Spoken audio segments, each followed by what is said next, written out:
I've always had this desire, this taste for something more, for adventure, something that was bigger than myself, something that was beautiful. And as I've had this quest, I've found myself traveling around the world, climbing mountains.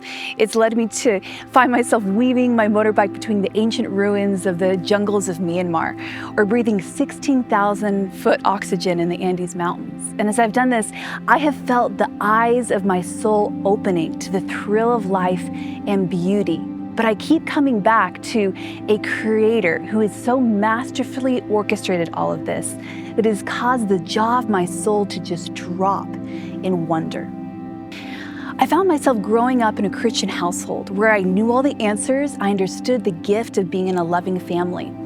And in this context, I learned the name of who this creator was. But I still had to have this decision of following Jesus as a child, tested and proved genuine. And this journey was more of an adventure than any climbing of K2 or Kilimanjaro that I had ever set out before.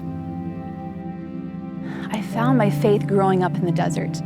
There were times in my life where my faith was parched, where the winds would whip around the skeleton of my soul. In this place, I would discover the weighty past of my childhood sexual abuse, and that would cause my soul to blister. I would face the weighty diagnosis of mental illness, and my soul would faint with heat stroke. I realized that there would be a baby that I carried that I would never hold, and my soul thirsted for a river of hope that would never fade away. You see, following Jesus has not given me a spiritual hazmat suit to protect me from the scorching UV rays of life, but following Jesus has given me an endless supply of grace and an anchor of hope that has never disappointed me. I once found myself backpacking in the deserts of Utah, seeing the smooth sandstone canyons. I would see pillars of rock called cairns that are standing up from the landscape. And these cairns that guided my entire backpacking journey are very similar to how truth is represented in my life. The first truth that I have found is that I have come to see the greatest artist of all time. I understand him as my loving creator, and I realize who I am as his masterpiece. And these three rocks have changed my life and become a pillar that has guided the direction and meaning of my life. The Bible, which is the truest collection of stories, songs, and wisdom from our Creator, captures a perfect pillar of these truths in Psalm 139. Where can I go from your spirit? Where can I flee from your presence? If I were to ascend to the heavens, which is the highest mountain peaks, the beauty, the achievement, the success that we sometimes encounter in life, it says, you are there. If I make my bed in the depths, this is the darkest night of the soul, the abuse, the mental illness, the loss. It says, you are there. If I rise on the wings of the dawn and settle on the far side of the sea, even there your hand will guide me and your right hand will hold me fast. Because no matter how far I travel, run, whether I love or even spit upon the face of my Creator, He is there loving me, His masterpiece.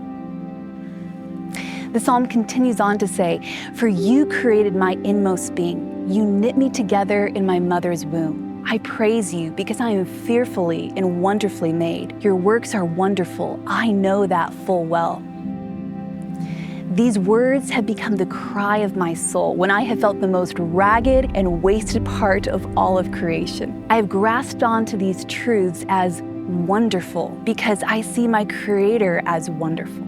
And as I have looked to Him alone, all things have been made clear, including the knotted mess of myself. As you continue turning a few more pages of the Bible, this artist of the universe, this maker of our souls, is named Jesus. John 14:6 says, Jesus is the way, He is the truth, and He is the life. And no one comes to the Father, our Creator, except through Him. This is not Muhammad, it is not Gandhi, it is not Buddha, or even myself. But Jesus is the one who I beheld with the wondrous eyes of a child and who walked with me through the desert of my faith. And He, Jesus, is the way back to our Creator.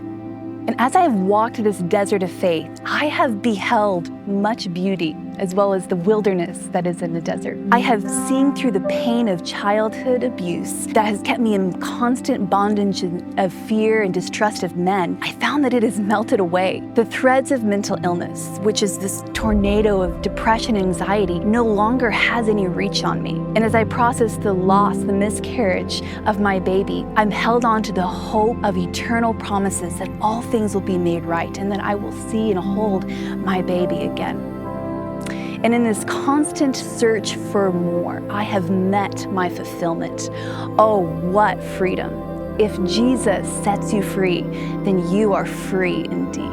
Whatever season of life your faith is in, whether you are at the highest pursuit of adventure and wanting more, whether you have found yourself standing on the highest peak that you think there is, or whether you're searching for your way out of a dark valley, my friend Jesus seeks to lead you back to your Creator, the purpose that He will reveal in your soul, the rich community that He will place around you, and the chains that He will set you free from are glorious.